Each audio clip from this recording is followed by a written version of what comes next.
Здравейте! Аз съм Георги Кръстев от Photopis.bg и в това видео искам да ви покажа как да направите онлайн поръчка за печатна книга за четене с меки или твърди корици. Поръчка за печатна книги може да направите като достъпите до раздел Полиграфия печатна книги или директно от секцията с популярни продукти на нашия сайт.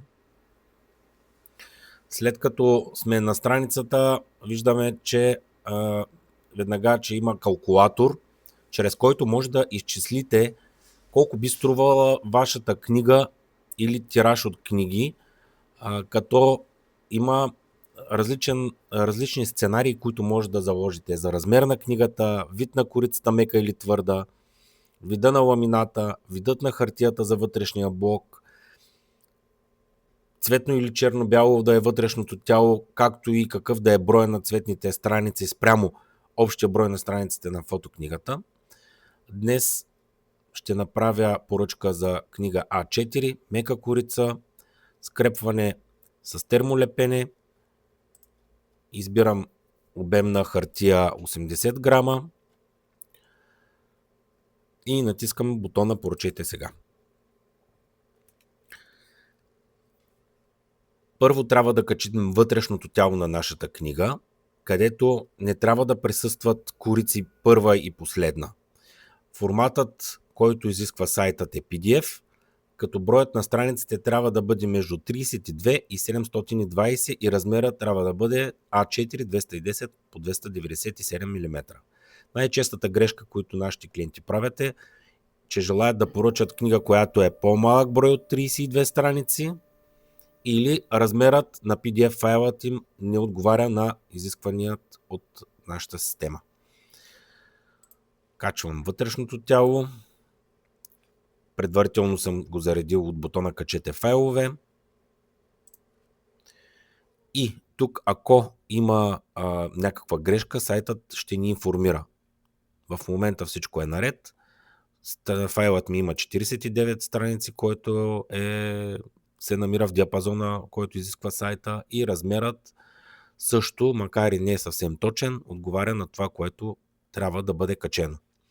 След като качите вътрешния блок, системата ни автоматично изчислява размера на корицата, която трябва да бъде във вида задна корица, гръбче на книгата, предна корица.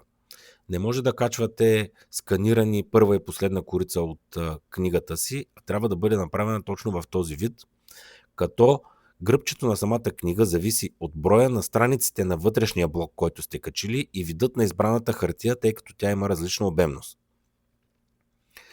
За тези от вас, които могат да подготвят дизайна на корицата в някакъв графичен софтуер, дори Canva или Photoshop или какъвто и да е, може да свалите шаблон на корицата, в който се визуализира размера, пак казвам, който отговаря на вашия брой страници и избраната хартия. След като го качите, след като го направите, го качвате, изтегляте си оформлението, правите дизайна и го качвате обратно чрез този бутон. А за тези от вас, които не могат да направят това, и има по-лесен вариант, като може да създадете дизайн на корицата в нашия онлайн дизайнер. Избирам шаблони, да речем този дизайн, след което сменяте имената на автора, заглавието на книгата, може да добавяте свои текстове, изображения, фонове, и след като сте готови, натискате бутона "Съхрани". Обърнете внимание на полето за загръщане. При меката корица то е малко, но при твърдата корица това поле е доста по-голямо, около 15 мм, тъй като е необходимо да бъде загърната мукавата за твърдата корица. Фонът ви трябва да достига до края на онлайн дизайнера, но няма да бъде видим в това червено поле. След като сме направили дизайна за нашата корица на книга и сме избрали абсолютно всички параметри, натискайки бутона "Поръчайте", сме готови с завършването на поръчката за книга на сайта ни Photopis.bg.